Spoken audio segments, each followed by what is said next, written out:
So the idea of the presentation is to share the road that other countries have traveled to get to what we call a modern tax administration. Hopefully some of these ideas will provide some inspiration here in Romania as well.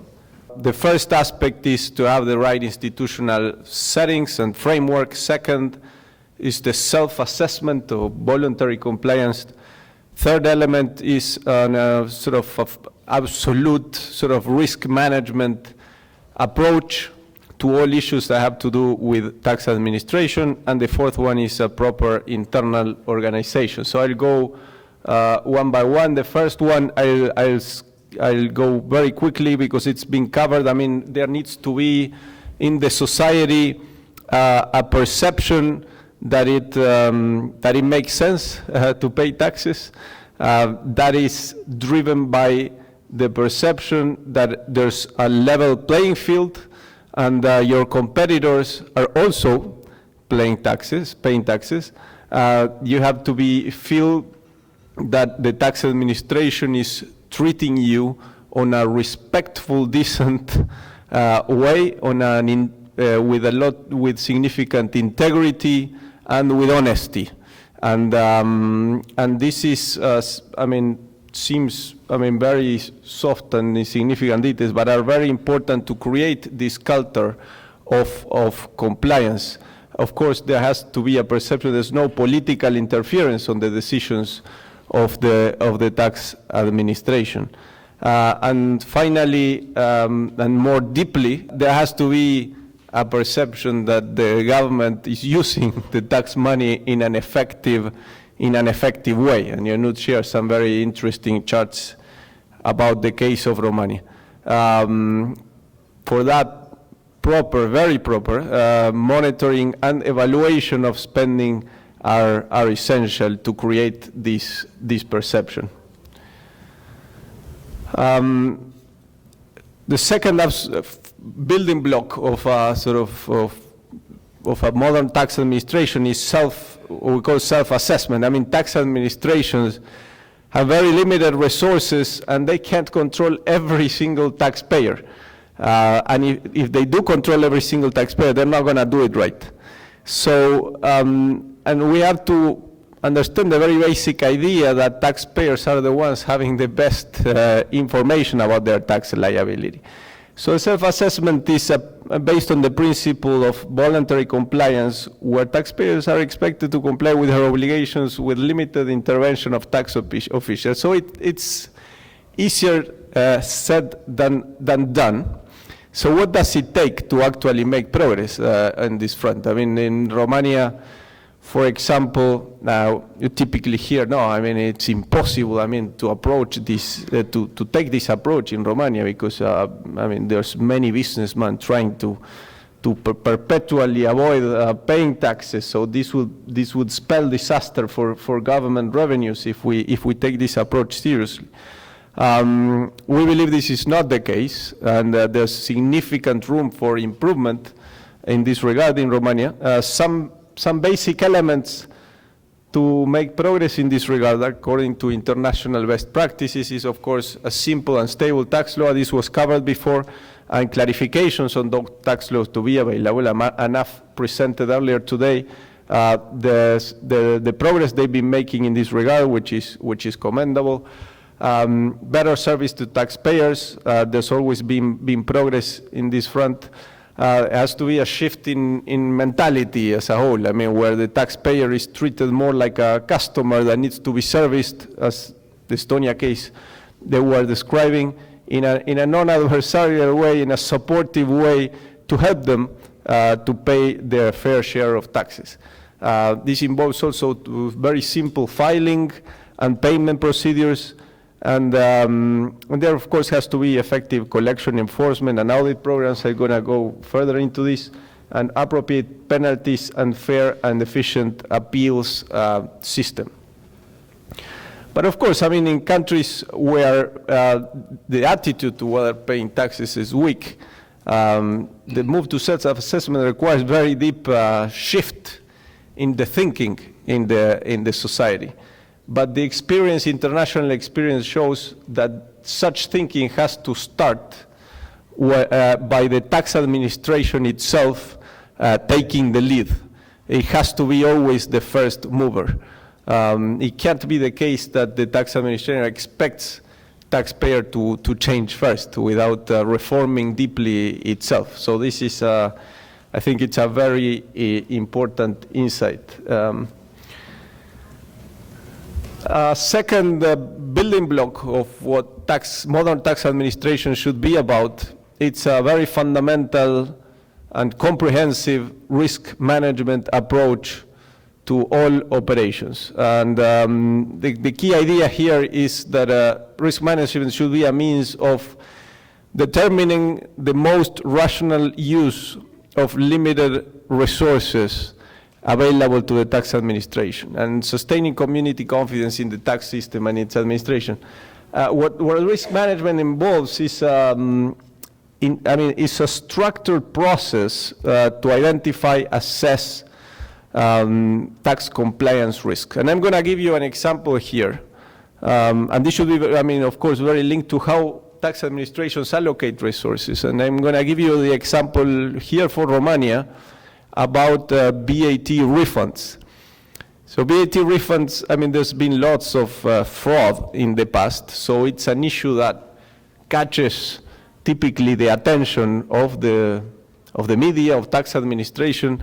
But if you actually undertake an analysis and you go through the risks for the state involved in VAT refund, with very simple software, you realize this is not where the most important problems are. Actually, most tax administrations in the world, like large taxpayer units, they devote only 5% of their time to analyze the VAT refunds. And each file takes 1 day in developed countries to be assessed. Here in Romania, the situation is very different. The tax administration spends a massive amount of time going through every single one VAT refund, dedicating maybe around half of the time of all sort of tax administration for large taxpayers on these VAT refunds. And each file takes, in some cases, average 6 months or a similar amount of time. So in this particular, this shows, I think it's a very clear example that shows how much room for improvement there is on a complete sort of reassessment of how to use strategically the resources of the tax administration in Romania. Moving away from VAT refund, there's easy ways to detect with software nowadays, software which is already available, how to detect sort of abnormal patterns on VAT refunds in which one can only focus on those cases that clearly present some risks and not in every single file. So risk management itself, has sort of different elements to it. The first one is that there needs to be very, very strong analysis function inside tax administrations. There has to be a very considerable effort determining the size of the tax gap and how is it composed, where there's gaps in compliance, where in the economy is the action. For example, look at every single sector of the economy and try to understand which sector offers more potential in terms of revenue.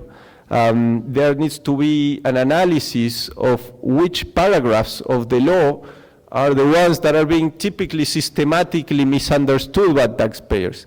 Needs to be an analysis of potential sort of tax avoidance schemes, like the famous VAT carousel schemes. There needs to be an analysis of the transfer pricing schemes that companies trading across borders or operating across borders are engaging in. What are their own weaknesses in the tax administration inside the organization? So there has to be a significant amount of resources sort of understanding what the main challenges are and then allocating the resources to those key challenges. In non-modern tax administration, the approach is to just like what we would call a bottom-up approach, in which sort of everything is audited, no matter what sort of the strategic importance, and then lots of resources are being missed. And on those very promising sectors or businesses in which there's lots of potential, the same amount of energy and resources are devoted than very much smaller and less important cases. We think in the particular case of Romania, there's massive room for progress on developing this analysis function. Another fundamental aspect in terms of sort of risk-based approach is to segment taxpayers. Typically, I mean, there has to be different treatment for taxpayers by revenue potential. I mean, the most obvious case is there has to be very specific focus on the largest taxpayers and have a dedicated unit which specializes in this type of taxpayers. And of course, this can be extended to other groups, like high net wealth individuals, for example. Romania has been making progress in setting up a unit dealing with the high net wealth individuals and also SMEs. And the logic is pretty clear. I mean, the number of large taxpayers is quite small, but the tax revenue the government gets from these large taxpayers is huge. So there's the biggest bang for the buck in terms of focusing on them for compliance reasons, as opposed to small businesses where sort of there's a massive amount of them, so lots of resources can be invested for very little payoff in terms of extra revenue for the government. The approach of segmenting taxpayers, I mean, as I said, I mean, involves breaking down the taxpayer population and developing different strategies for the different group of taxpayers, right?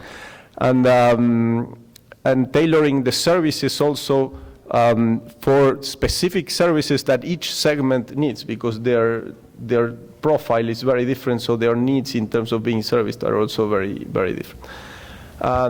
This is something that I think hasn't been covered yet, which we believe is a very important aspect of the overall sort of risk management framework, which is what we call fully incorporating compliance risk management model. And what that entails is to use taxpayers, to influence taxpayers, what we would call sort of marketing techniques.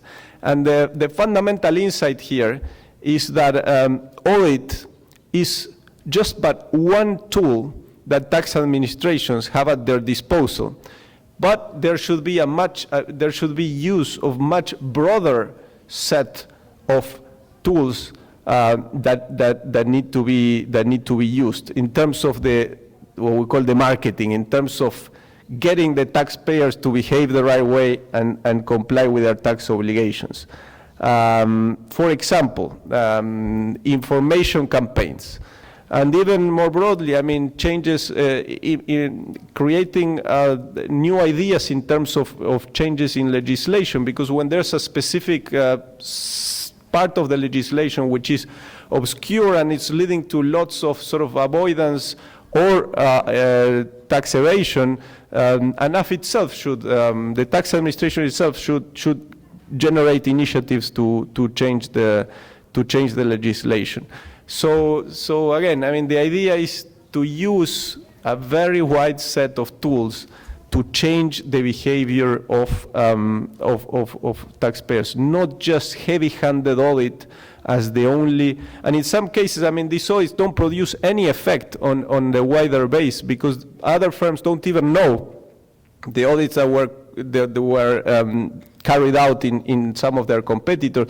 So in some cases, all it takes is just to communicate, well, we did an audit in this firm, and because there was this and this type of behavior, they were punished in this and this way because of this legislation. So be careful, I mean, the way you're conducting your own business. So just communicating the results of the audits broadly, maybe without the names of specific firms, but can go a long way in terms of changing behavior without being costly for the tax administration.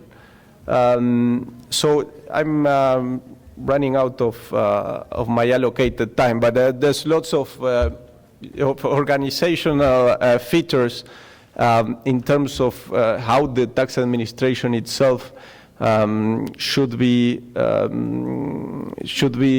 organized. And I mean, as we said before, I mean, there has to be sort of integrated organization with function-based structure, with very strong headquarters, automated business processes that would support this model of self-assessment. And the staff needs to be professional and skilled, that acts with fairness, honesty, and transparency, as I said, and governance should be very sound. I mean, there has to be emphasis on business process reengineering and simplification of processes inside the organization to deliver on this mandate that I was describing before. The core functions have to be, as I said, I mean, taxpayer education and services to make it as easier as possible for taxpayers to voluntarily comply. And then there has to be different functions, of course, for taxpayer audits and enforcement of collections, and then the support function need to be clearly demarcated with clear accountability and responsibility for information technology, but also for appeals, human resource management, and corporate services. So these are the main elements of what we see as reforms that other countries like Estonia have undertaken to become a modern tax administration. We think Romania has made progress in this front, but there's significant room for further progress to reach the stage where it can be considered at that same level. So thank you very much.